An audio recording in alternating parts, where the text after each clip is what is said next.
Okay, good morning everyone. Welcome to Thursday. Thursday can be kind of kind of Stuck downstairs. what's that? John is stuck downstairs. He's stuck? Yeah. Oh, he didn't have his thing? Um, what was I saying? Yeah, it's Thursday. And so Thursday sometimes is the low point of the week, just like the period from 25 to 50. Because again, you've been in school for 4 days, but it's still not Friday. But tomorrow's Friday. But it seems like everyone's reasonably here and awake, so that's good. That's good to see. Lindsay's here. Good morning to you. And Clara's here. Good morning, Clara. And Gabrielle is here. Hello, Gabrielle. And Amy. Hello, Amy. Hello, Vicky. Hello to me and my cat. And good morning, Sabrina. So yesterday we were doing a little bit of paperwork. I assigned the paper to you. I talked about sources and plagiarism and credibility and all that kind of stuff. Daniel's here too. Good morning, Daniel. And we kind of finished off ableism the day before. So now we're going to talk about sexism. And so this is kind of a form of oppression, or at least a general topic that most of us are more familiar with, right? Again, ability is something that many of us don't think about because most of us fit into the able group, right? And so we just kind of go through our lives and don't think too much about it. But sexism is something that affects us all because half of us are in the minoritized group and half of us are not. And that is true regardless of which country you originally come from, right? Or which country you're actually in now. So this is something that is maybe more relevant for more people in the room, okay? So where should I start? Oh yeah, so this is what we'll do. So in this section we're looking at sexism, and we're going to try and I'm going to focus a little more on social messaging, okay? So how social messages influence us, how they teach us things about different genders and different sexualities. I'm going to lump sexuality in here with sexism, although it's not. We'll talk about that in just a second, but gender and sexuality are different things, but I'm going to lump them together a little bit because I don't want to do a whole unit just on sexuality, so I'll just kind of stick them together here, even though they're not the same thing. So we'll talk a little bit about social messaging, we'll talk about popular culture, and we'll see how the messages we receive can serve as barriers to people in the minoritized group. And sorry, ladies, but in this case, you are in the minoritized group, as are people of other genders, but we'll talk about that shortly. I just wanted to remind you, of course, that oppression is when one group in society has their prejudice backed up by legal and institutional and historical authority or historical precedent. And so sexism here in this case has to do with the idea that society operates in a way that privileges or benefits men and it disadvantages people of other genders, okay? And so again, power and prejudice equals oppression. And of course, sexism is the term, or sexism is the thing we're talking about. Of course, I'll also remind you that socialization has to do with our systematic training into the norms of our culture, and this is where we kind of learn how to behave in society, but also what to believe and what people are, stereotypically like and what they're not like, and how we should act and behave and think. All of these are part of our socialization, and we talked about that already.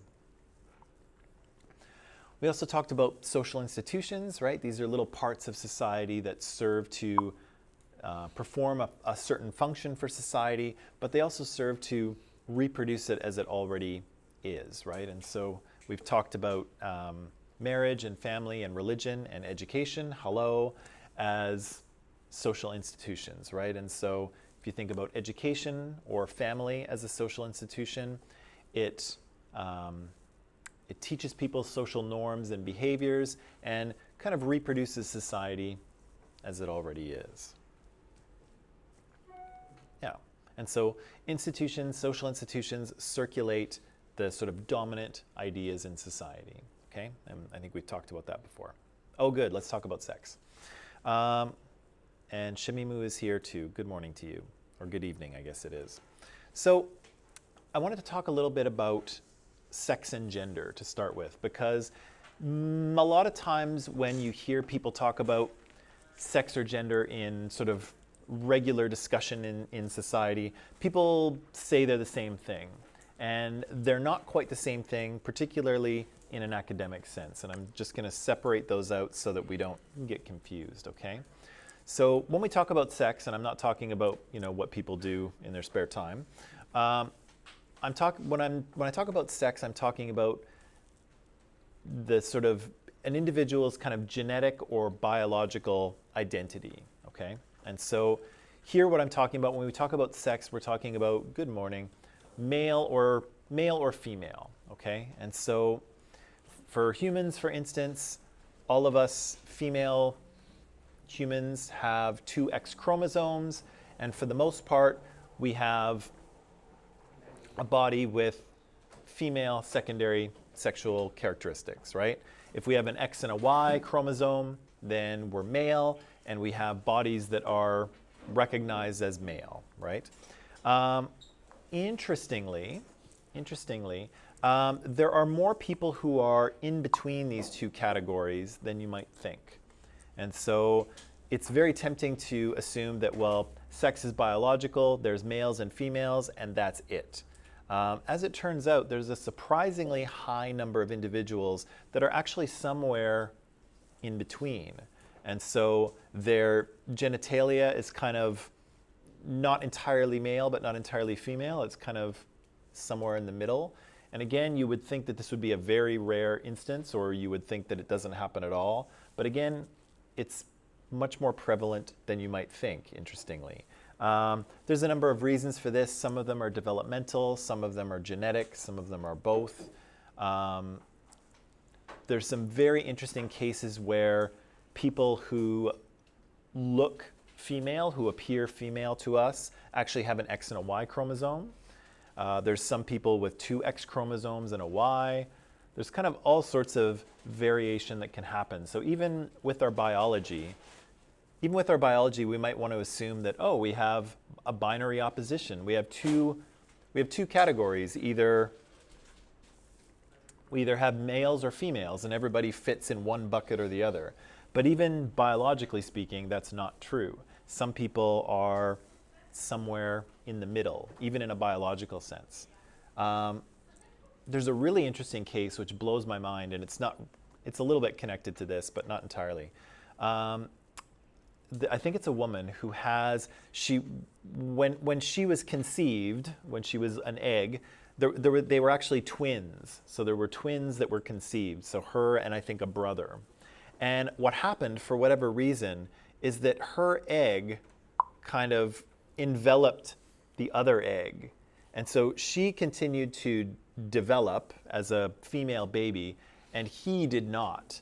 And so when the mother gave birth, this female baby girl came out, but if you check her DNA, she has 2 sets of DNA, but only one is hers. The other set of DNA is her brother's, which doesn't figure into her, the functioning of her body, but she actually has 2 sets of DNA, which is super weird, right? But anyway, my point here is that there is a lot more variation in terms of sex than you might think. So it's true, most of us are biological males or biological females, but there's also a number of people who are somewhere in between. And again, that number, I don't have the stats, that number is larger than you might think, okay? The other way we talk about sex is, and you'll hear me say this a bunch of times, is sex assigned at birth. And so often that's what happens because, if your mom gives birth, when your mom gives birth to you, you kind of pop out in one way or the other. You pop out and the doctor looks at you, specifically what's between your legs, looks at you and says, it's a boy or it's a girl, right? And that's kind of who makes the determination of your sex when you're born, right? So they don't do a genetic test. They don't ask you what your sex is. They just kind of look at your physical body and the doctor says it's a boy or girl, right? And then that's That's who you are. That's what goes on your birth certificate. That's how your parents think of you.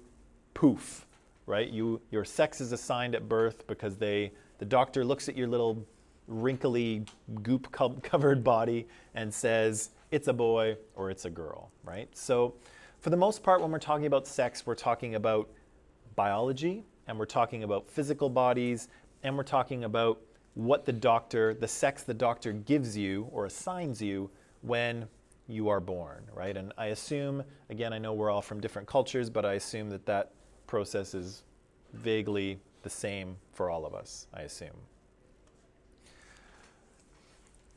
Now, the other term we'll use is gender, but gender is something a little bit different, or actually quite a bit different, but it overlaps or overlays sex, okay? So gender is a feature of your identity, okay? So it's not necessarily a biological fact. Gender is kind of two things. One is the kind of internal sense that you have, your gender identity, okay? So here I am sitting in front of you. I assume I am biologically a male. My body is male. I've never had my genes tested to see if I have an X and a Y chromosome, but I assume I do. And so I'm sitting here in the body of a male human.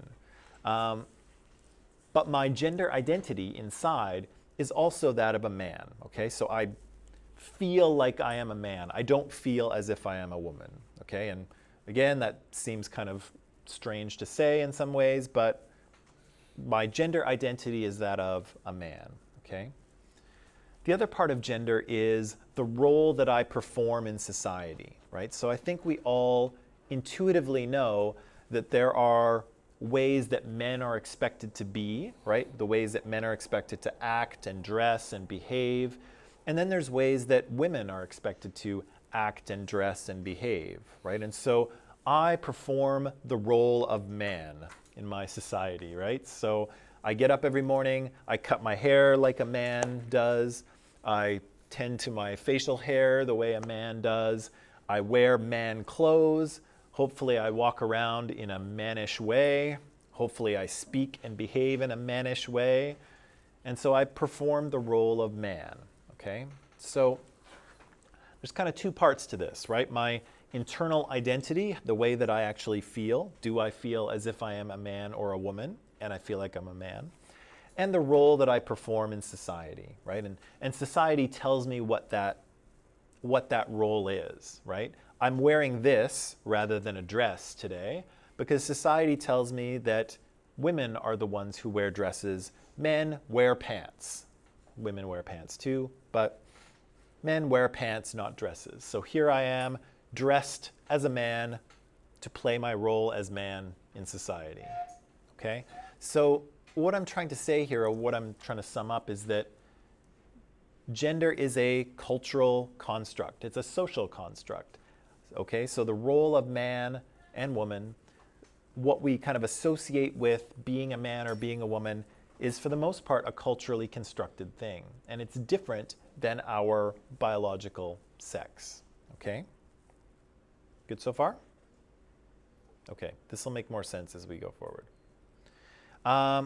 Yeah, so even though for the most part we have two sexes, and again, there are people who kind of fall between male and female, but for the most part we have males and females.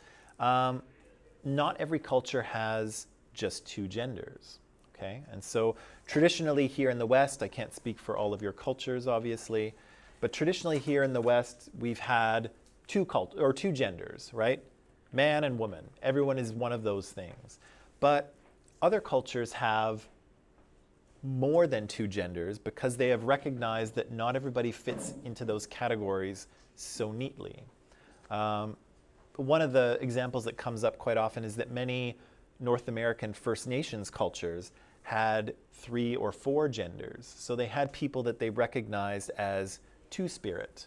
And so people who, their bodies were male, right? They looked like men, but for whatever reason, they identified as women. They felt like they were actually women inside. And so they were able to either perform the role of woman in their society, so they stayed back and gathered and looked after the kids kind of thing. Or they would have women who sort of identified as men or felt they were men. And so they would go off with the men and do man activities. And so, again, in Western society, we're used to assuming that there's just two genders, but other cultures have, for a long, long time, recognized that there are more than two. So sometimes you have a third gender, sometimes a fourth one, sometimes even a fifth one. So again, those things are culturally constructed, right? We assume that there's just men and women here in the West, not so much anymore, but in the past we did. But if you talk to First Nations people, they would say, well, no, there's men and there's women, and then there's these other people as well, right? These two-spirit people who fit into another category or another couple of categories. So what we want to use, the terminology we'll use here is cis and trans, okay? And so cis is a Latin prefix and it means the same. Trans is a Latin prefix for difference, I think. Difference or other, I don't know. I don't know Latin. So when you talk about someone who is cisgender, you're talking about someone whose biological sex or their sex assigned at birth is the same as their gender identity, okay? So for me, I am cisgender, right? I am a cis man, as they say. And so my gender identity and my sex assigned at birth are aligned, right? I'm biologically a man, and inside, that's what I feel like. I feel like I am a man. So I'm a cis man. But we also have transgender individuals floating around out there as well, right? People whose biological sex or their sex assigned at birth is not the same as their gender identity, right? And so we refer to these people as transgender, right? Their biological sex and their gender or their gender identity are not aligned, okay? There's some other terms that are also used as well. Sometimes people identify as gender non-binary, and so binary we said are two things. Someone who is a gender who identifies as gender non-binary means that they don't identify with either of those genders. They feel like they're somewhere in the middle, or they feel like gender isn't an important part of their identity, so they just kind of reject the whole thing. Sometimes you hear people say gender queer or gender fluid, and so all of these are kind of people who feel that the traditional ideas of gender, whether they be men or women, just don't fit for them. They don't fit in one category or another. And so people will identify sometimes as gender non-binary, gender fluid, gender queer. There might be a couple of other terms as well, but they all mean, people who don't fit into, they don't feel they fit into the category of man or woman, okay? But regardless of what our gender is or what we think it is,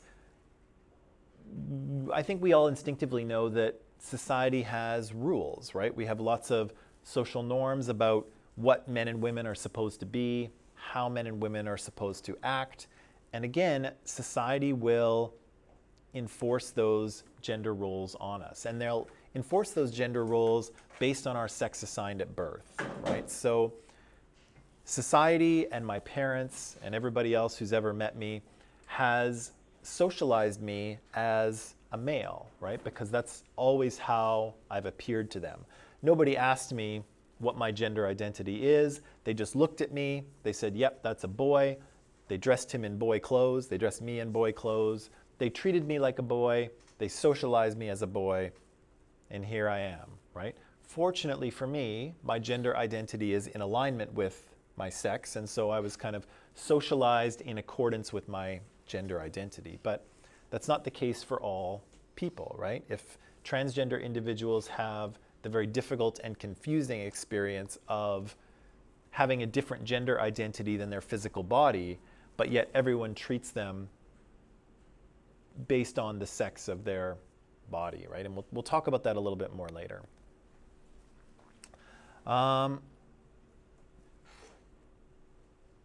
some of the other terms we should talk about here and we should sort out are sexual identity and sexual orientation, okay? So sexual orientation is who someone desires as a sexual partner, okay? And so what's a sexual orientation that we know about? Straight. Yeah, you can be straight, which means, You like someone of the opposite sex. yeah, you're interested in people of the opposite sex or gender. Gets a little confusing there. Yeah, but yeah, so you're heterosexual, right? And hetero is the opposite, so men attracted to women, women attracted to men, right? What's another sexual orientation? You can be homosexual, right? So you can be attracted to members of the same sex or gender. So you can be gay, which is usually assigned to men. Sometimes you can say that of women as well, but usually with women we say lesbian, right? So we can have people who are attracted to the opposite sex or gender, people who are attracted to the same sex or gender. Who else can we have? We can have bisexual people who are, yeah, who are attracted to both. What else can we have? We can have pansexual. What does that mean? It doesn't matter the person's gender, you just like them. Right. So pansexual kind of means all people, and so people aren't really interested in gender or people's sex so much. They just kind of are interested in people because of who they are, right? Not because of their sex or gender.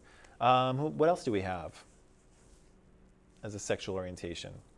So we have heterosexuals or straight people. We have homosexuals, as in gay or lesbian people. We have bisexuals who like both. We have pansexuals who don't really care about gender or sex. They're just interested in individual people. What else do we have? Is that it? Have we That's all. covered the bases? Some people are asexual, and so they're kind of just not sexually attracted to people really in any way. So they might be attracted to people romantically, but not sexually. There's people who are demisexual, which I think has to do with they're only sexually interested in people that they romantically fall in love with. So they need that before the sexual part comes. So, George? How many like gender? I mean, types are there? Like demisexual. Like how many kinds are there? I think, like, are they interested in men or women kind of thing? I think most people who would use that term demisexual would probably say that they don't fit into like a traditional sexuality. So they might be more towards like bi or pansexual. Like most people who I'm not sure that if a person was straight, if they would say they were demisexual just because they want to sort of be romantically involved with someone before they have sex with them, but I'm not positive about that. Salah. Doesn't it have to do with how they were raised to become that way? What do you think about that? So just so I understand your question. So your question is, does your sexual orientation have to do with your upbringing? Yeah, that's my question. That's your question? Okay, what do we think about that? Or the way you were, the society you were in. The society you were, yeah, okay. What do you think? No? No, you're born with it. You're born with it? Not the biological thing. Like Maybelline? I'm just talking about the identity, not the biological. Oh, okay. The identity? Yeah, not the biological thing. Yeah, and I'm going to come to that in a second because yeah, you're right. So yeah, where does sexual orientation come from? Birth. Someone's desire from birth. But it's also, I think it's how you're brought up, because if you're brought up with, for example, two gay parents, you would be open to the idea of liking someone of the same sex or gender, whatever it is. So you explore and you realize, oh, maybe I do like them. But closed off to those options, the chances of you and to end up being bisexual or gay is really low, I guess.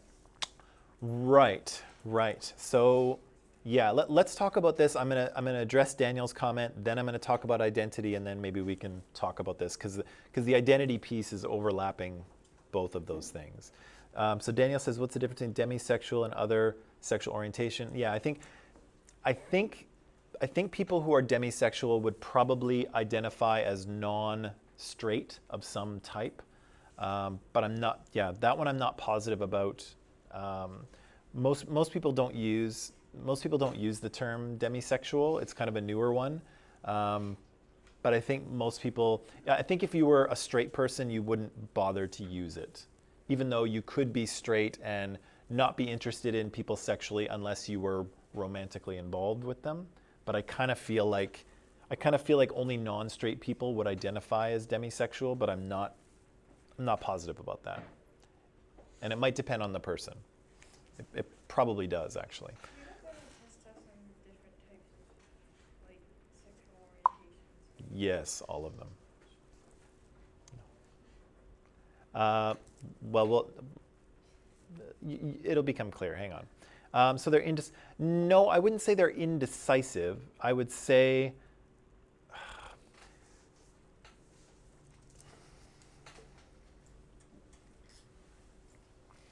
Isn't it its own category? let me, yeah, let me. I'm going to press pause on Daniel. I'm going to press pause on your question because I may be able to answer it in a second. But I'm going to talk about sexual identity first. And so we almost got to sexual identity.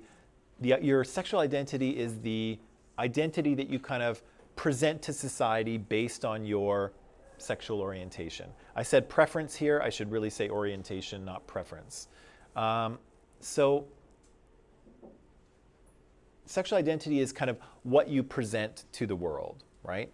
So the sexual identity that you have or that you present to the world is very closely connected to the society you live in, right?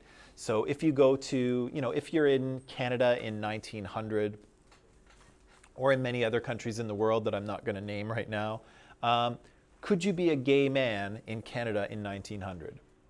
No, right? That's not an acceptable sexual identity. The only sexual identities that are acceptable at the time are heterosexual woman and heterosexual man, right? That's what everyone is. Those are the only identities you get. Nobody is really allowed to be anything else. And if you attempt to present yourself to society as a gay man or as a lesbian woman, what's probably going to happen? Yeah, there'll be some punishments of some sort, right? You'll be kicked out of your family. You'll be kicked out of your house. Nobody will want to marry you. Nobody will hire you. You may be beaten up. You may be killed. There are punishments, right? Because gay man or lesbian woman are not allowable sexual identities at the time, right? And in various countries today, it's the same way. Those things are not acceptable identities. And so in 1900 in Canada, were there gay men? Probably. Yeah, sure there were. There were gay men, probably just as many as there are now. But were they able to assume that sexual identity for society? No, it's not allowable. It's not allowed. So what sexual identity did they take on? Gay men. What sexual identity did they have? Straight man, right? Because that's all they're allowed to be, right? And so did gay men act, like straight men? Sure. Did they get married to women? Yeah. Did they have sex with those women? They did. Did they have kids? They did, right? So again, your sexual orientation might be one way, but depending on what your society will accept, you may present a different view to the world. And so again, in 1900 in Canada, if you walked around, you wouldn't see any gay men or lesbian women, but were they there? They sure were. And again, if you go to countries today where gay man and lesbian woman are not allowable sexual identities. Are there gay people in those countries? There sure are, but are they living their lives as gay people? They certainly are not, right? Because again, it's not accepted and it's dangerous. And so you keep it to yourself. Or depending on your socialization, you may actually try to talk yourself out of the fact that you feel the way you do, which is another issue. There, this is what I wanted to get to. My little genderbread person. So this is kind of where I wanted to get to, and this might answer Danielle's question here. And so what I'm kind of trying to argue here, or what the graphic is trying to argue, is that there's a bunch of different ways that people can be and feel and express themselves in society that are not necessarily connected to one another, or not necessarily, we can't necessarily assume things about people. And so we've been talking, if we go to the purple one, we've talked about biological sex, right? And people can be male animals, people can be female animals, or they can be somewhere in between for various reasons. Sala. I just have a question. I remember in my high school, there was this gay guy, and he was dating a lady, like a girl. How does that work? Well, a couple of things, right? So a gay guy might date a woman for a few reasons. So one, he might date a woman to hide the fact that he is gay, right? But I think he was transgender. I don't think he was gay because he acted. Okay, well, we'll get to that in a second, but I'll answer your question, and then I'll answer the real part of your question. So yeah, a gay guy might date a woman because he knows he's gay, but he doesn't want anyone else to know. So if he has a girlfriend, nobody will think he's gay. He might date a woman because he thinks he's gay, but he doesn't really want to be, so he's going to try to be straight. He might date a woman because he's not sure of his sexual orientation, and society tells him that he should be interested in women, so he's going to be interested in women. He could be still discovering his sexuality. Maybe he's bisexual, and he's not kind of entirely sure where he falls, and so it could be any of those reasons. And often, gay guys in high school will often have girlfriends, and either they'll have a girlfriend because they are not sure if they're gay, or they don't want to be gay, or they're trying not to be gay, or they might know they're gay, but they're trying to hide it from everyone else. And so again, if you have a girlfriend, that will protect you from any scrutiny that you're gay, because you have a girlfriend, right? So of course not. So sometimes that happens. We'll come to the transgender thing in a sec. So again, we have people of two biological sexes, but some people fit somewhere in the middle, right? For genetic or sort of developmental reasons, they are somewhere in between male and female. Gender identity. People can feel like men or boys, or like women or girls, but then they can also feel varying degrees of in between, right? Some people can feel that, they don't feel entirely like a boy or a girl, or like a man or a woman. Some people feel that all of these gender roles are ridiculous and they don't feel that it fits for them. And so people's gender identity can vary on a spectrum as well. Same thing with gender expression, right? You can have people who express their gender in very feminine ways, right? So we've seen some very girly girls around society, right? Some of us are girly girls. We've seen some very masculine men around society, right? Who are expressing a very masculine gender, or their gender expression is very masculine. And then we have people who are somewhat in the middle. And I think most of us are, in terms of gender expression, probably somewhere in the middle, right? There's not a lot of super girly girls. There's not a lot of super, masculine guys. Most of us are kind of in the middle, right? Like there are more masculine guys than me, right? So most of us vary a little bit on this spectrum. Sexual attractiveness is also on a spectrum, right? So some people are attracted to women or females or femininity. Some people are attracted to men or masculinity. Some people are attracted to both. For some people, masculinity, femininity doesn't really matter. It doesn't factor into their sexual attraction. They're just interested in people.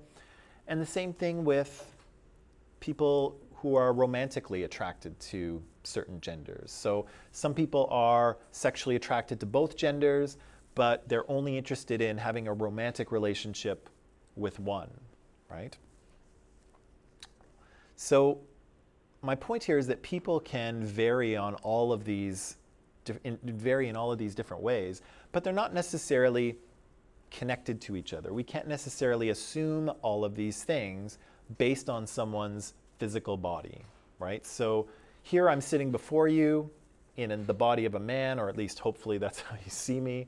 But you can't assume any of this stuff about me, right? You don't know my gender identity. You don't know how I feel inside, although I just told you, but you don't know. You don't know what my sexual orientation is. It's straight. I have a girlfriend, but you don't know that from looking at me, and you can't assume it either, right? And so that's kind of what I'm trying to do, is I'm trying to say that these things are a little bit separate from each other, and we can't just assume things about people based on their physical body, right? So back to your question about a transgender person, and it does get a little confusing here, but if you are, what was your example? Like a person who was, their sex assigned at birth was female and they were kind of living as a boy? He was a male. I was in grade 9, he was in grade 11. He Okay. was a male and everything, and then the next year, he started wearing makeup and everything, and Okay. he looked transgender. Right. He had a girlfriend, but they didn't break up, so they stayed together. Interesting. Yeah, but he was acting like a girl. She was a girl too, but he was a boy the last year. Right. So here we have an example of someone who seems to be transgender, right? Someone who is a biological male, right? Has a gender identity as a female, right? All the way up to grade 11, this person expressed themselves as masculine, right? And then decided, okay, I'm going to start living in alignment with my gender identity. I'm going to express myself as feminine, right? And so in terms of the dating relationship, I don't know what to say about that because it existed before. It's possible that these two kind of love each other, and now their gender expression doesn't really make any difference to them. It's possible that she's staying with him maybe because he'll change. Maybe he's just kind of hanging on to her because she's comfortable and supportive for him, even though maybe maybe this person's going to want to be involved with men later on. It's tough to know. But again, gender is not necessarily predictably connected to sexuality. And so just because someone's a trans man, or in this case a trans woman, it doesn't mean anything predictable about their sexuality. So this person might be interested in men later on. This person might continue to be interested in women. Maybe this person's dating the girlfriend just because they have a relationship and they love the girlfriend. It's not entirely clear. And so again, you can't make any assumptions, and it's tough to know. And the person you're talking about might not have figured that all out either, right? They're still trying to figure out who they are. And of course, it's difficult to figure out who you are anyway, right? Just for all of us, especially at the time of life that you're at, it's difficult to figure out who you are, but it's even more difficult when society tells you that you should be a certain way that you're not, right? And so for this person, society has been telling him that he's a boy or that he's a young man, and this is how he has to act, even though he may have been feeling different about this for his whole life, right? So he's had to kind of try and figure that out, and now has figured it out to the point where, she or they is going to live their life in alignment with their gender identity. But there's still a lot to There's still a lot of work to do and a lot to figure out because, again, society's not accepting of it, and society doesn't teach people how to be trans women or trans men, right? So there's a lot to figure out. There's probably a lot that we wouldn't understand about that situation, and there's probably a lot that the person themselves doesn't quite understand yet. They're still figuring it out. But yeah, my point here is that these things should be seen as separate things, and we can't assume anything about people just by looking at them. Although some situations are much more common, right? So, a biological man who, identifies as a man, is heterosexual and is romantically attracted to women, and vice versa for women. Yeah, that's the most common situation, right? Most of us are mostly like that. But again, it doesn't mean everyone is, and it doesn't mean the people who aren't are, it doesn't mean there's anything necessarily wrong with them. It's just that those two categories are imaginary, right? Man, woman, straight or gay, those things are kind of imaginary, and people are diverse and exist in lots of, along a continuum. Avera and then Sala. Are you born with how you feel in terms of all of these? Because, okay, right now we're learning about it, but I didn't even know half of this stuff existed before this. Uh-huh. So, if someone was, let's say, born to a tribe that doesn't explore any of these things, would they be less prone to question their identity and sexuality? And, or are they still this born with it, they just don't say it because nobody has brought this up? Good question. Sala, and then I'll come back. Actually, just answer and then I'll answer. Okay, so the question here is that, wow, this is a lot to take in.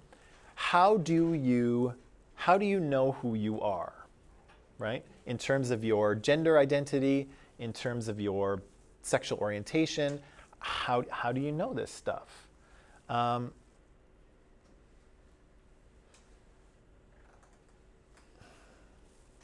don't know. What do you think? How do you know that you are a man or a woman, if that's what you are? How do you know? I don't think we were born with anything in our head, so it's learned.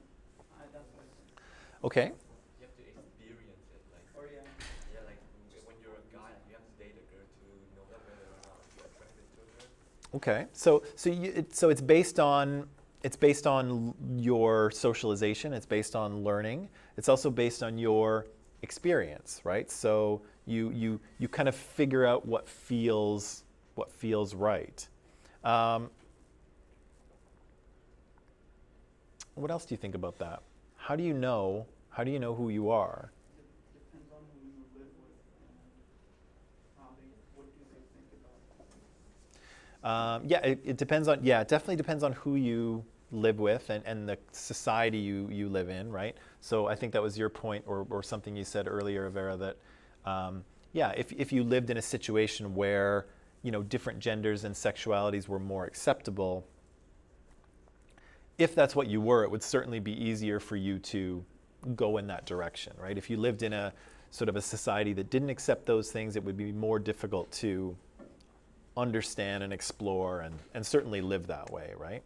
But if you have like 5 siblings that are all girls and they all talk about boys, that might affect. Maybe. Can you?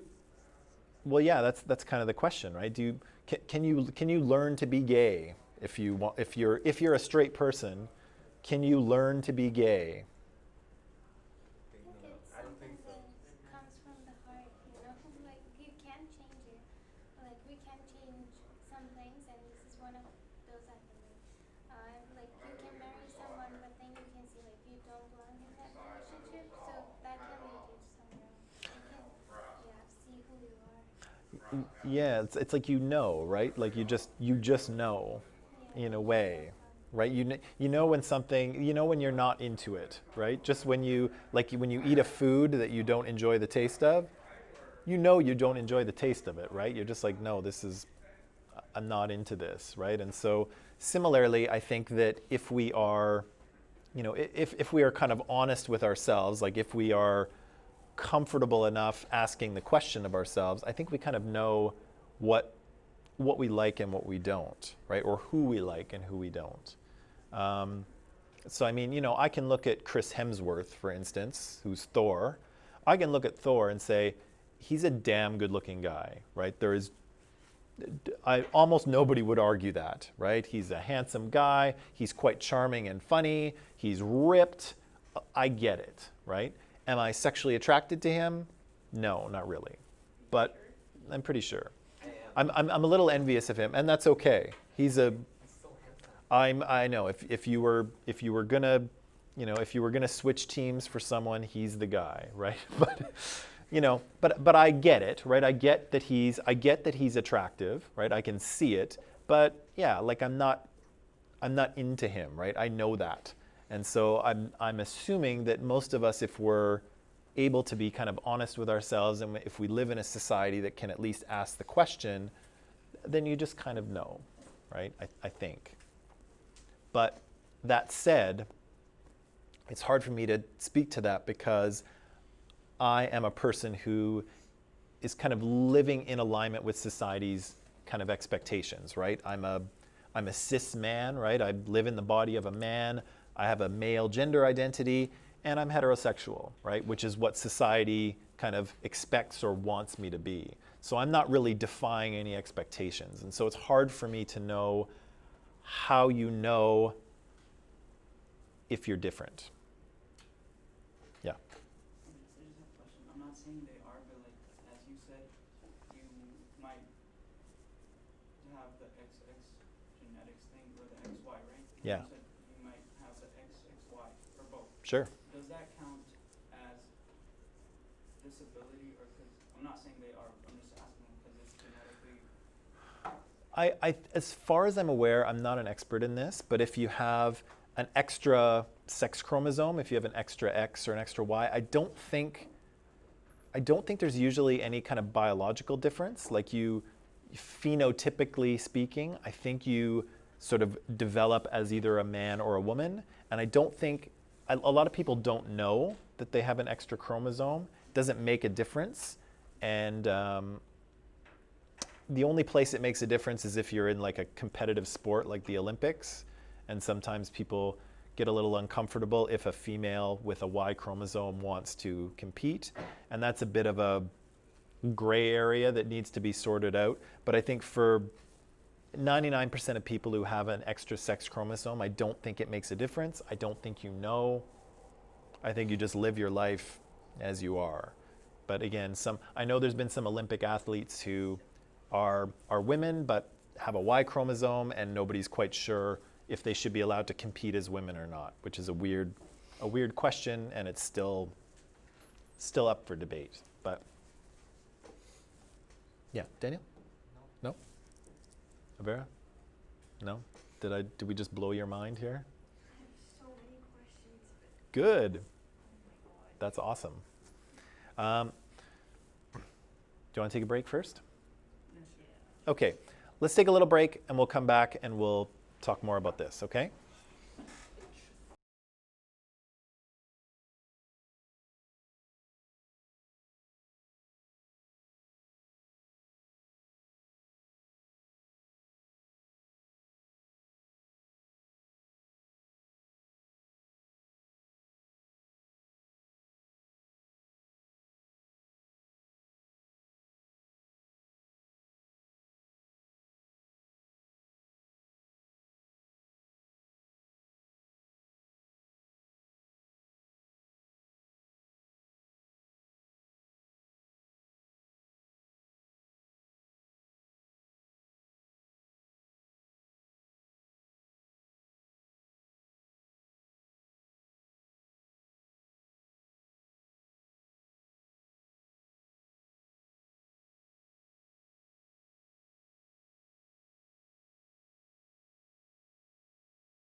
Okay, here we go, and we're back.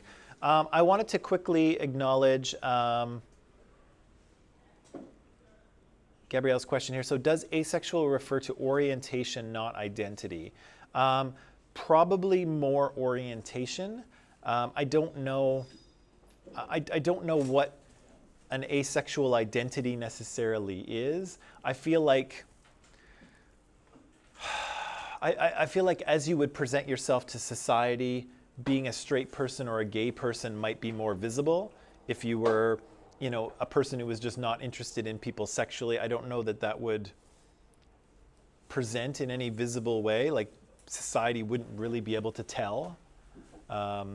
So I think it's more of an orientation. But the difference here is who you desire in terms of a sexual partner, and contrast that with who you're able or allowed to be in society. So if you are a gay man, can you be a gay man in your society?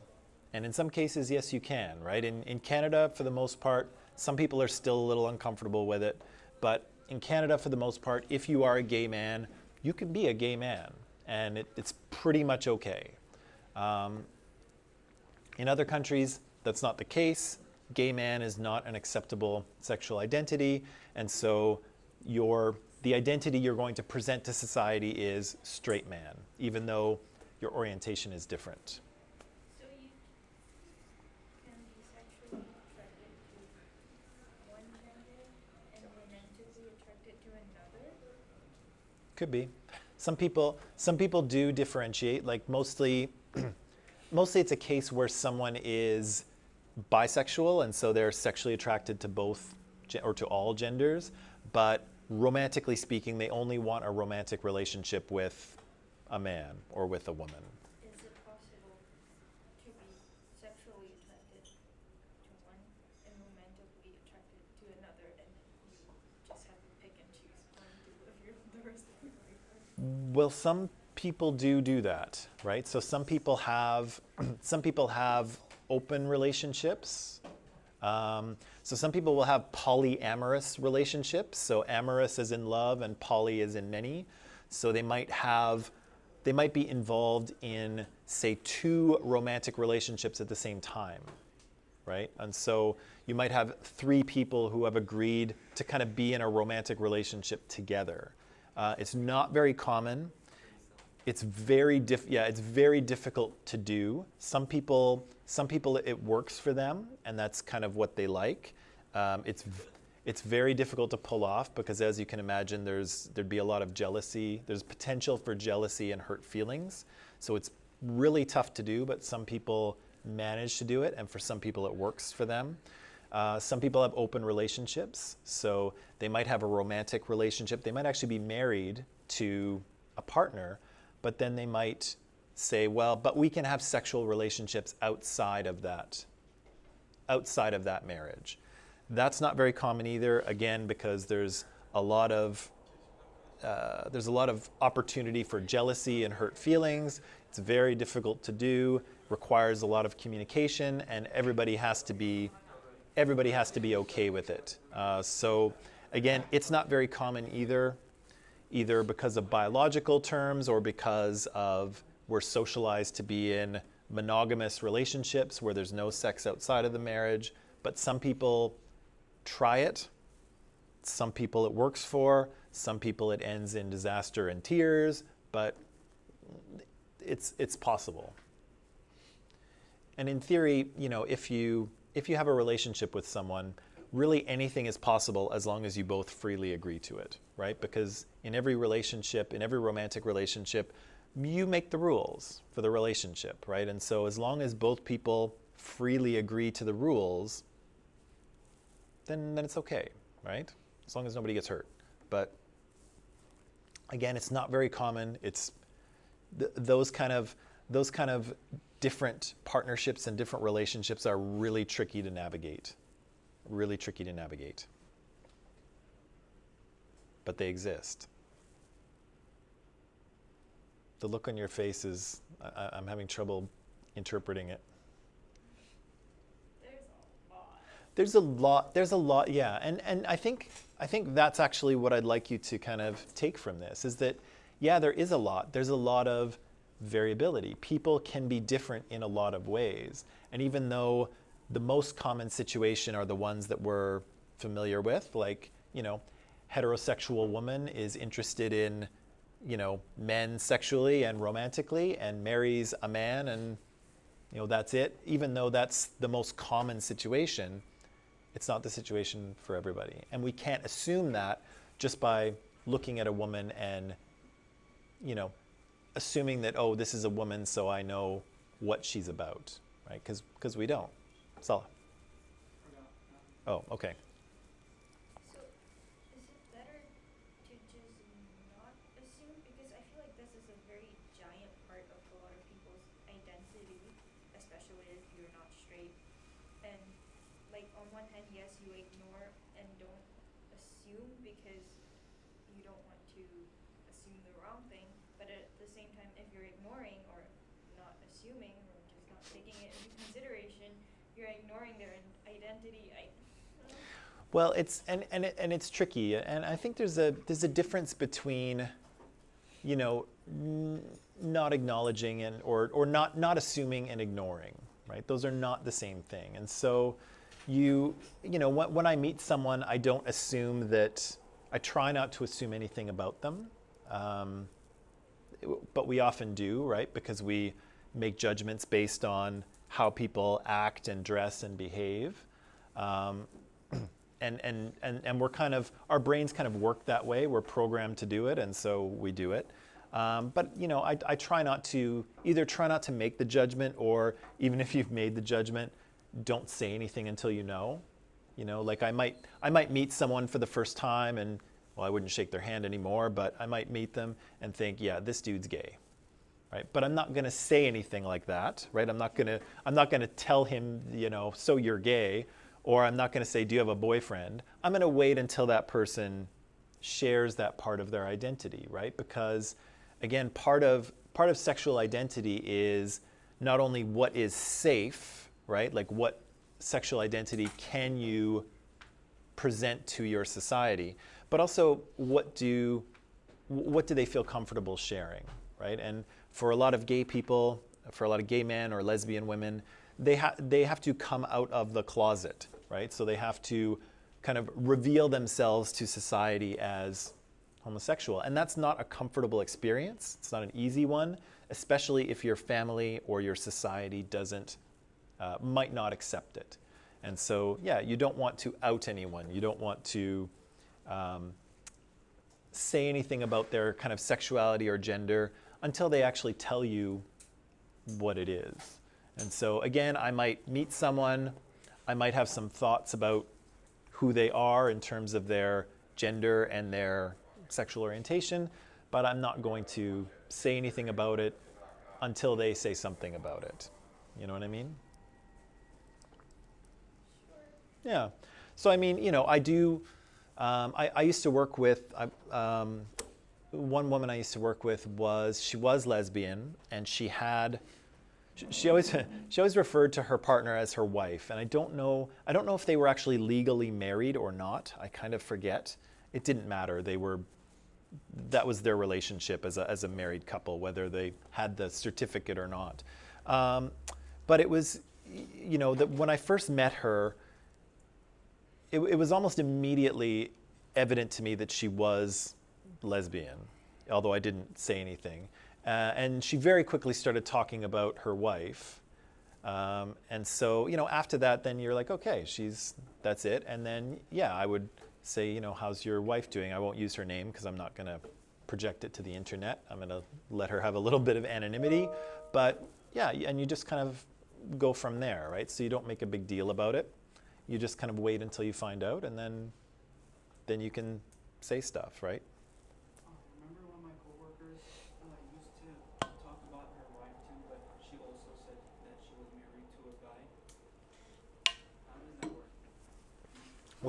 Was she calling her husband a wife? No. Because that's a whole other thing. I think it's her ex-husband, but she's dating a woman. Oh, I see. Okay. So did she remarry? I don't know. Oh. Well, she and used to say girlfriend. It's true. I mean, that's an interesting thing too, because clearly, yeah, she's either bisexual or lesbian, right? So she was married to a guy before. That marriage ended. Now she's with a woman, and she thinks of that woman as her wife, right? So that's the relationship they have. And so I guess it depends on whether you think, the piece of paper from City Hall or, being married in a church or whatever, if you feel that is critically important. But some people have marriages that are effectively marriages, even though they haven't, gone through the official ceremony, or they don't have the paperwork. They just kind of call each other that. Here in Canada and the US, you can have a common law marriage. Has anyone heard of common law marriage?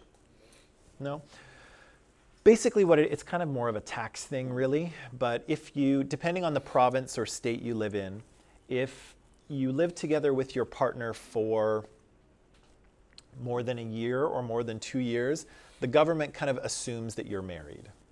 And so you can file your taxes together or stuff like that. So it doesn't really mean anything beyond that. Well, actually it does. You can, if you're together, if you're assumed to be a common law couple and you separate, you can actually have to divide half of your assets, just like if you're divorcing in some cases. Because the government assumes that the government's treating you as married. And so, again, you can file your taxes together. If you have a common law couple where one person earns a lot more than the other, you can transfer some of your income to the other person and lower your tax rate overall. But again, in some places, if you and your common law wife or husband are together for 5 years and then you break up, you can actually file and try to split your assets equally, just like you would in a divorce. But are you allowed to get a prenup for common law? I assume so.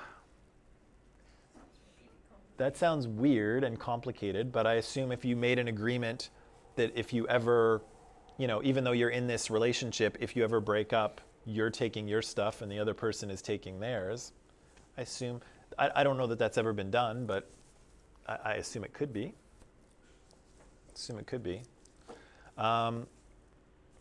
So yeah, the person you're talking about, maybe they're married for reals, maybe they're just common law, maybe they don't care about the certificate, they've just decided that they're married.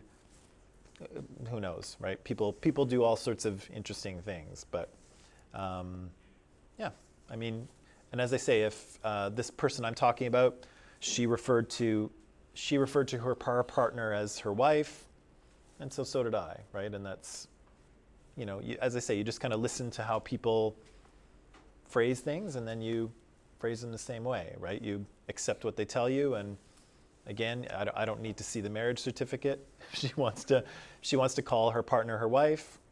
That's her choice, right? Other questions about this? There's a lot of questions in this seemingly innocent little graphic, isn't there? What's that? There's a lot going on, and there's a lot still that we don't really understand, right? And so in terms of, why are people transgender, right? Why do people identify as a different gender than their physical body would suggest? I don't know that the science is totally settled on that. And I don't even know if it's totally settled in terms of sexual orientation and how that comes about. So again, there's lots of information, but there's also still lots of questions. And specifically, in the West, some of these things are things that we are just starting to talk about. And so, again, you couldn't be a gay man in 1900. Even in 1950, you couldn't be a gay man, right? You certainly couldn't be a trans man or a trans woman, and you couldn't even be that up until, I don't know, maybe 10 years ago or so. I think, do you know who Caitlyn Jenner is? Caitlyn Jenner, she's not much in the news anymore. Do you know who she is? Yeah. So she's connected to the Kardashians, right? So Caitlyn Jenner is a trans woman. She was born as a man. She was born as Bruce Jenner, who was a Olympic athlete in the 70s. Is she the youngest one or one of the oldest ones? No. She's the, how does it go? Okay, so Bruce was, an Olympic athlete, a man, a very manly looking man. He was on cereal boxes and things in the 70s. I think he was decathlete or something. So gold medal winner, very popular. But all that time felt like he was a man. That was felt like he was a woman. His gender identity was that of a woman. But of course, in the 70s in the United States, it certainly wasn't safe for him to express that. So he kept it to himself for years and years and years. He was married to Kris Jenner, who is the mother of the Kardashian brood, right? Or coven or whatever. And so Bruce, at a certain point, maybe about 6 or 7 years ago, maybe, decided that, okay, I think society is safe enough and I think I feel safe enough that I'm going to reveal this and I'm going to transition. I'm going to live my life in alignment with my gender identity as a woman. So Bruce changed his name to Caitlyn. Now she goes by Caitlyn. She dresses and presents herself to society as a woman and is Caitlyn Jenner. But for years and years and years, she lived her life as a man, as Bruce Jenner. So is she a man or a woman? Pause on that, George. I think they may have divorced. I think they divorced. I don't know. That part of the story I'm not clear on. I try not to pay too much attention to the Kardashians for obvious reasons. I don't know that part of the story. I think that they are divorced, but I think it's not, it wasn't like an angry divorce. I think they said, okay, you want to go this way, I want to go this way, let's end it. And so I don't think it was like, but I'm not positive about that. I think they're still on good terms. Who's the Kardashian mom? Kris? Yeah, Kris and Caitlyn are on good terms, I think. Do they have kids? Yeah, they do. Kylie Jenner and Kendall Jenner are Bruce's daughters, or Caitlyn's daughters. Wait. So is she a man or a woman? Okay, well, who gets to say? How should we figure out if someone is a man or a woman? Was she their biological mom? Yep. And then how was she a man or Well, she was, because biologically speaking, Bruce was a man, right? And so Bruce was, he's biologically a man. He's got all man parts. Everything works as a man normally does. Inside, Bruce felt like he was a woman, but Bruce, that wasn't acceptable. And so Bruce performed the role of man for decades, right? And so again, he was an Olympic athlete. He got married to, I'm not sure if Kris was his second marriage or his first. Second marriage. So yeah, he got married to one woman and divorced, married Kris Jenner, had 2 daughters, Kylie and Kendall. I think Kim is from an earlier marriage, right? And Courtney as well? Kim, Courtney, and Chloe were from. Oh, and Chloe. Man, she's had a lot of kids. Okay. So Kim, Chloe, and Courtney are from Robert. No, that's their brother. No, who is, yeah, there's a brother too. Who was Kris Jenner married to begin with? Something Kardashian, don't remember. Oh yeah, Robert Kardashian. Yeah. So Robert Kardashian was a popular lawyer. He defended O.J. Simpson in the classic American trial. We won't get into that. Right. And so Kris Jenner was married to Robert Kardashian. I think Robert's their brother. Oh no. Oh, who is the Kardashian father? I think his name might have been Robert too. Really? Robert. Yeah, maybe he's Rob Jr. Maybe he's Rob Jr. Rob. Who's The father's Robert? No. The father is Robert. Father's the son Robert. is Robert. Okay, so Chris was married to Robert Kardashian, the famous lawyer. They got divorced. Bruce Jenner was married to some other woman, I don't know. They got divorced. Bruce and Chris married, and Bruce and Chris had 2 daughters, Kylie and Kendall. But as I say, Chris, for all that time, not Chris, for all that time, Bruce Jenner identified as a woman inside, but performed the role of man because it wasn't safe to reveal who he or she really was. And then finally felt safe enough to do it, transitioned to become a woman, now lives as Caitlyn Jenner. Chris is divorced, and the Kardashians have a hit show for some reason. Sala. How did she or he get pregnant? They did it. They had sex. They did it the old-fashioned way. No, I mean, is she? Biologically speaking, Bruce is a physical biological male. Yeah, but how did he get pregnant? No, Kris Jenner got pregnant. Kris Jenner got pregnant. Yeah, so Caitlyn is Kylie and Kendall's biological father, if you will, but Bruce now lives as a woman. Complicated, right? So Kylie and Kendall like have 2 mothers now. I guess they do in a way. I guess they do. I think they have a good relationship, all of them, but I don't really. Who knows, really? They made a whole episode about how, is he our dad now or? Did they? Wow, What did they decide? I don't know. I didn't watch. You did? I thought you I were. saw the trailer. I was like, yeah, nah. Oh, so Oh, did he transfer after the kids were born? Yeah. The kids were probably 15 or 16 at the time. The 2 girls, Close to 20. closer to 20. Yeah. A couple years back. Yeah. So, yeah, they had a whole episode of Keeping Up with the Kardashians, apparently, where the girls discussed that very thing. Well, is this person our father or our mother now? How should we think of them, right? And so, but that comes back to your question, right? Is that, who gets to decide, right? If you're a man or a woman or a boy or a girl or neither, who gets to decide? Me, Who gets to say, you get to decide? the person. Yeah, and so I would agree with that too. And so, is Caitlyn a man or a woman? Well, we should ask Caitlyn, and Caitlyn will say that she's a woman. And probably will say that she always was. She just was born into the body of a man and didn't really have the choice to live as a woman because of that. Okay, so Chris has 6 kids. Holy cow. Courtney, Kim, Chloe, Robert, Kendall, Kylie. Yeah, that's 6. Okay. Are you impressed that I know all the Kardashians? I know all the Kardashians!